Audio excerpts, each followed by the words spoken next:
Hello and welcome to the Book Thing. My name is Mark and today I am giving you the wrap up of everything I read in September.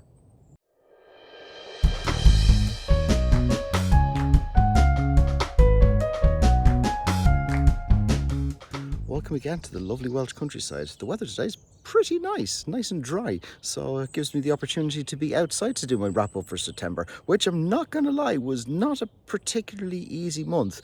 There were quite a few books in there. I read 9 books and there were quite a few of them were pretty tough to get through. Not because they were bad. Okay, some of them were bad, but yeah, there was just some difficult books that I had a wee bit of a hard time with. But I did have a 5-star read in there, so be sure to stick around and see what that is. Okay, so the first thing that I read this month was A Court of Thorns and Roses by Sarah J. Maas.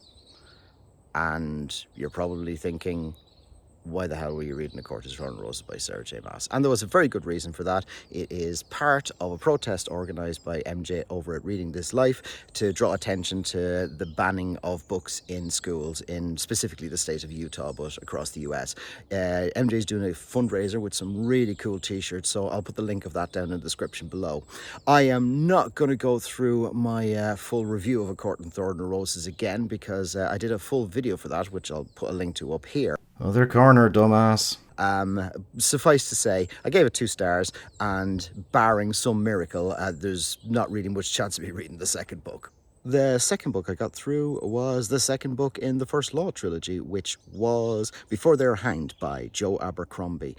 And this follows on from the characters that he set up within the Blade itself, and it follows them on 3 separate story paths. So on story path up in the north, you've got West and Dogman and Logan's old troop who are fighting the invaders from the north.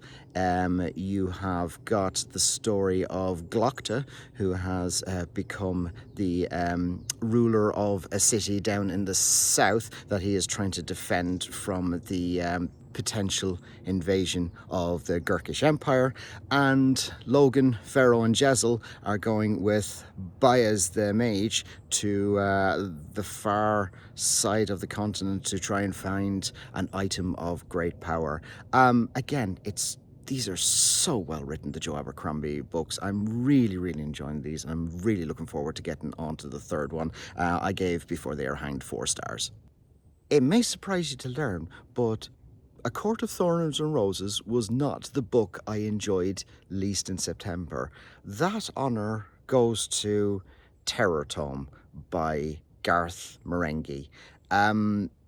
For those of you who don't know, Garth Marenghi's Dark Place was a TV series from the noughties, which was essentially, it was set up as this forgotten, cheap horror anthology program that was the brainchild of this fake horror writer called Garth Marenghi.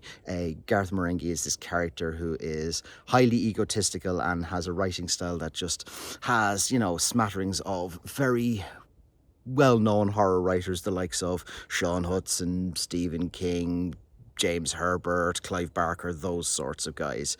And the show is extremely funny. Terrortome is a series of 3 novellas that are interlinked with each other and are written by the bad horror writer Garth Marenghi. And it feels weird to criticize something for doing exactly what it set out to do. It is meant to be a bad horror and it's meant to be funny as a result. And it is both of those things. The problem is the joke just goes on way too long. I think I might have enjoyed this a bit more if this was a collection of short stories rather than 3 novellas, because the novellas, even though they were relatively short, they dragged the joke out quite severely. It was fun and there was some really funny parts to it, but again, this managed to scrape a 2 star for me, and if I finish a book it's going to get 2 stars, but this just about got the 2 stars for me. I think it's fairly safe to say that while I get what he was trying to do with the book, I am not going to be reading any more of the Garth Merenghi style horror books. So after the beginning of the month, which was fairly lowbrow, let's be honest, I decided I wanted to do something a little bit more taxing. So I read Silas Marner by George Elliot, which was the second of the books that was tough for me to get through. Now, I'm not gonna bury the lead. I am gonna say that I actually really enjoyed the story of Silas Marner, and it is a beautiful story and very well told. However, this is the first time in a long time that I read a book where the language that was used was a bit of a barrier to entry, and where the story was progressing, it was very easy to read and very entertaining, but where it was being quite descriptive, where George Eliot was being quite descriptive with this, it became quite tough to get through. Now, I'm going to read you. I would have said a passage, but this is literally a sentence, and I just want to give you an indication of what I'm talking about. Now, the only unfamiliar word in this should be Revelo, which is the name of the village in which this is set. But okay, I want you to listen to this sentence. I am speaking now to Revelo and the parishes that resemble it. For our old-fashioned country life had many different aspects, as all life must have when it is spread over a various surface, and breathed on variously by multitudinous currents, from the winds of heaven to the thoughts of men, which are forever moving and crossing each other with incalculable results. Can you tell me what that means? Feel free to rewind, come back to this, and because I've read that probably 10 times now, and I've tried to parse it. I know what all the individual words mean. What George Eliot is trying to get across in that 63-word sentence, I have no idea. Smarter people than me probably know. Please feel free to leave your comments down below as to explain how stupid I'm being. But yeah, now that's probably the worst one, but there's a lot like that in Silas Marner. However, it was relatively short, which meant that I didn't want to give up on it, and I didn't, and I did actually enjoy it, and I gave it 4 stars in the end. But it was a tough read for such a short book, and I'm not going to be diving into Middlemarch anytime soon. So I have to say I am very much back into Stephen King mode at the moment, and I read 2 Stephen King books this month. The first one was End of Watch, the final of the Bill Hodges trilogy, and this marks the return of Brady Hartsfeld, who was thought to be in a catatonic state after the events of Mr. Mercedes, but some suicides have started to take place, which Bill and Holly begin to investigate, which seems like the sort of work that Brady was responsible for, because he quite liked inducing people to commit suicide. It is a bit of an odd thing, and I think Stephen King is probably the only author who could get away with this, but the third part of this trilogy actually introduces for the first time some supernatural elements into the story. I can't think of another author who could get away with that. I can't think that maybe if Thomas Harris got to the third part of the Hannibal Lecter stories and thought, do you know what, from now on Hannibal Lecter has got psychic powers, I think everyone would have thought that he'd lost the plot. It probably would have been better than Hannibal actually was, but that's besides the point. But Stephen King gets away with it, and I don't know how. You're just reading it, you're thinking, well, this didn't have psychic powers in it before, but, well, it is Stephen King. And I don't know how, but it did manage to get away with it, and it was thoroughly enjoyable, and it was a great rounding off to the trilogy, and I gave it 4.5 stars. The next one I read was pretty much the follow-up to that, which was another Holly Gibney story, and this was The Outsider, where the story begins with the arrest of a school baseball coach for the brutal murder of a child.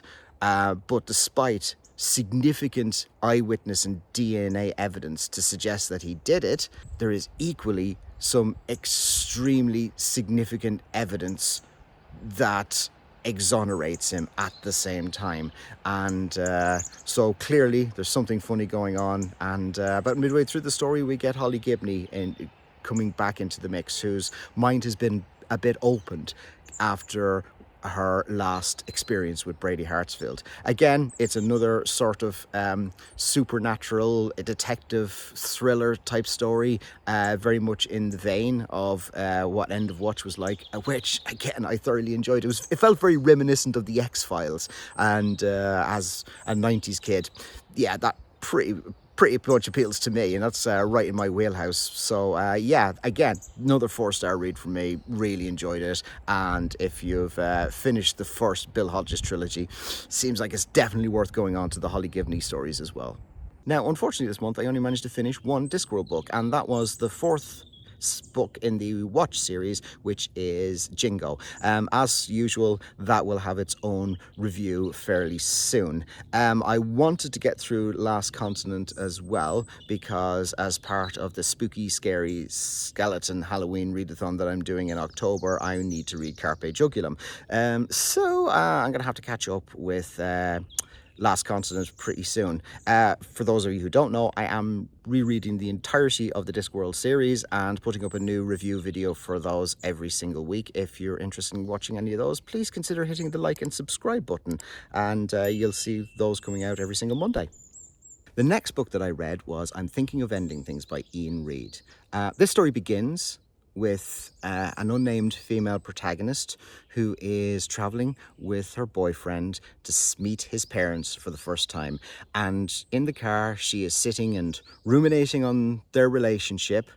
And as it says in the title, she's thinking of ending things. And I'm not going to say any more than that, because it is actually much better to read this book blind. Just try to go into it blind and knowing as little as possible, and I think you'll have a much more enjoyable experience. What I will say is it gives sort of vibes of uncanny weirdness, where things that seem on the surface quite normal are actually just a little bit off and weird. I won't say any more than that, except for the fact that this was a 5-star read for me. Absolutely my book of the month. Completely loved it, and got to the end of it and actually wanted to start rereading it straight away, and did actually start to reread it straight away just to pick up on some things from some of the earlier chapters. Highly recommend it, and I wouldn't be surprised if this ends up in my top 10 for the whole year. And the final thing I read this month was Mrs. Dalloway by Virginia Woolf. Again, this is another literary classic. Again, this is pretty short. And again, this was quite tough to get through. The story is essentially, it's a slice of life, a day in the life of Mrs. Dalloway, who is a 50-something-year-old lady. It is in post-First World War Britain, and she lives in London with her husband and daughter, her husband who's an MP and her daughter who is just becoming an adult.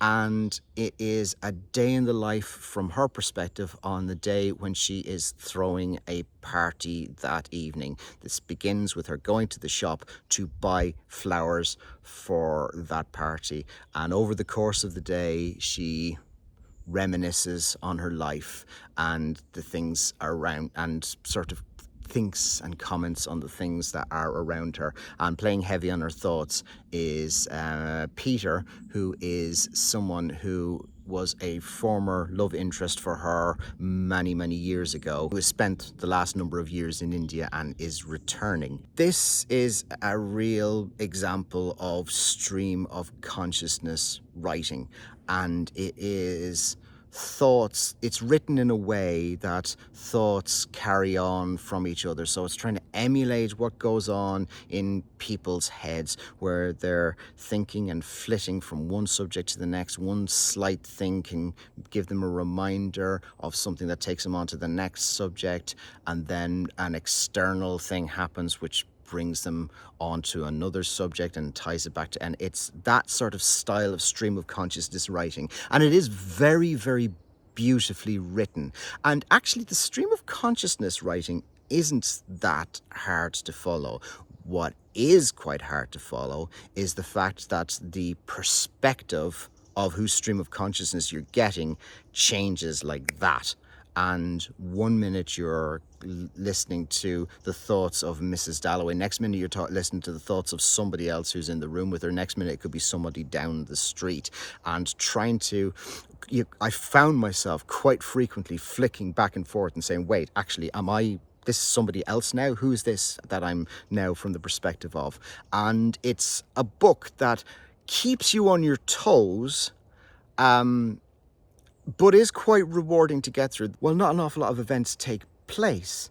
There's enough reminiscing of past events and internal musings of the characters to establish the characters really very strongly and give you a real sense of the identities they have versus the identities that they were versus the identities of who they want to be. It was tough, but it was rewarding. And I gave it another 4 stars. So it's not for everyone. And I possibly would have argued it's not for me, but I did actually enjoy it. And yeah, I would actually recommend it. So that was my wrap up of everything that I read in September. For October, I'm going to be doing the spooky, scary skeleton Halloween readathon, which has been organised by Nicole at Nicole's Bookish Nooks. Try saying all that 10 times fast. And so that I've got a full TBR for that. I'll link the video at the end of this. In addition to that, I'm going to be trying to do a couple of other reading events. So the band book club, we're going to be trying to do Margaret Atwood's Oryx and Crake, so I'm going to try and squeeze that one in as well. And if that wasn't enough, Cliff at Cliff's Dark Gems has started a book club. Sorry to interrupt, but it's not just Cliff at Cliff's Dark Gems, it's also Crits at Secrets Read. I just got that, Secrets Read.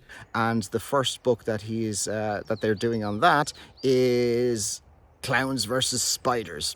So that sounds like a laugh. I'm going to try and squeeze that one in as well. I don't think I'm going to get to everything this month, but I'm going to give it a go. So let's see how I get on. In the meantime, thank you very much for watching this. I really appreciate you taking the time to do that, and take care.